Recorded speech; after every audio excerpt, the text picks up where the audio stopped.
മെയിനായിട്ട് നമ്മളെ വീട്ടിൽ അത്തയില്ല എന്ന് പറഞ്ഞാലേ അതിൻ്റെ കുറവ് വേറെ തന്നെയല്ലേ. അപ്പോൾ ആ കുറവ് വേണ്ട വെച്ചിട്ട് ഞാൻ പൂ വാങ്ങിക്കാൻ പോയിട്ടോ.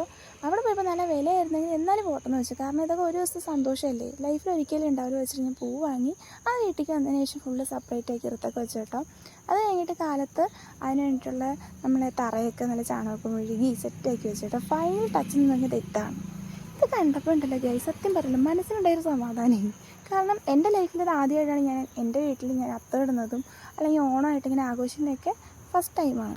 അങ്ങനെ അത്തപോലെ ഭയങ്കര അലിങ്ങിയിരിക്കുന്ന ടൈമിൽ അതേ അമ്മേരെ വിളി, അമ്പലത്തിൽ പോകേണ്ടേ വായോ പറഞ്ഞിട്ടു. അപ്പോൾ ഞാനും അമ്മയും കിട്ടും കൂടി നേരെ അമ്പലത്തേക്ക് വെച്ച് പിടിക്കുക കേട്ടോ. കിട്ടുന്ന മുഖം ഇരിക്കേണ്ടത് നിങ്ങൾ വേറെ ഒന്നല്ല കേട്ടോ. അത് ആലോചിക്കുന്നുണ്ട് എൻ്റെ അമ്മയും കൂടി എന്നെ എവിടെ തേമ്മയെ കൊണ്ടുപോകണമെന്ന് വെച്ചിട്ടേ ആളാലോചിച്ചിരിക്കുക. ആകെ അപ്പോൾ ഞാൻ കുറച്ച് ഫോട്ടോസൊക്കെ എടുത്തു കേട്ടോ. അപ്പോൾ ഞങ്ങൾ അമ്പലത്തിൽ അങ്ങനെ അവിടെ എത്തിയപ്പോൾ തന്നെ മനസ്സ് ഫുള്ള് റീഫ്രഷായി. സത്യം പറയാമല്ലോ, ആരും ഉള്ളിരുന്ന് പറഞ്ഞത് എല്ലാം എൻ്റെ നല്ലതായിരിക്കും അങ്ങനെ വിചാരിച്ച് തന്നെയാണ് ഞാൻ അമ്പലത്തിൽ പോയതും. എല്ലാവരും പുതിയ തുടക്കം ആവട്ടെ വെച്ചിട്ട് ദിവസം അയച്ച് അങ്ങനെ തന്നെ ഇപ്പോൾ നടക്കുന്നുണ്ട്. ലൈഫിലും അങ്ങനെ തന്നെ നടക്കുമെന്ന് പ്രതീക്ഷിക്കുന്നുണ്ട് കേട്ടോ ഞാൻ.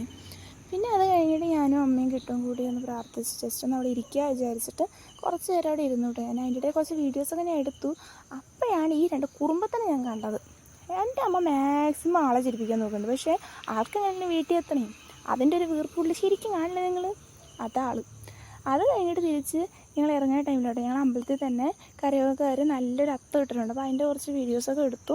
അത് കഴിഞ്ഞിട്ട് നേരെ വീട്ടിലേക്ക് പോയി കേട്ടോ. അപ്പോഴും കുറുമ്പൻ്റെ മുഖത്ത് വലിയ വ്യത്യാസമൊന്നുമില്ല. ഇപ്പോൾ നോക്കി നിങ്ങൾ ഫുൾ ഹാപ്പി, ഒരാൾ ഫുള്ള് ഡാൻസിൻ്റെ അല്ല പോലെ. പിന്നെ കുറേ കുടുംബത്തിൽ തന്നെ പിന്നെ ഓണമായിട്ട് അങ്ങനെ കുറച്ച് പരിപാടികൾ. പിന്നെ ഇതിൻ്റെ ഒരു ഓണസദ്യയൊക്കെ ഉണ്ട്, എനിക്ക് എടുക്കാൻ പറ്റിയിട്ടില്ല. പിന്നെ കുറച്ച് വീഡിയോസും ഫോട്ടോസും ഒക്കെ ഞാൻ എടുത്തു, അത് മാക്സിമം ആഡ് ആക്കിയിട്ടുണ്ട്. അപ്പോൾ ഇന്നത്തെ വീഡിയോ ഇത്രയേ ഉള്ളൂ. ഇഷ്ടമാണ് ലൈക്ക് ചെയ്യാനും ഷെയർ ചെയ്യാനും സബ്സ്ക്രൈബ് ചെയ്യാനും ആരും മറക്കരുതേ.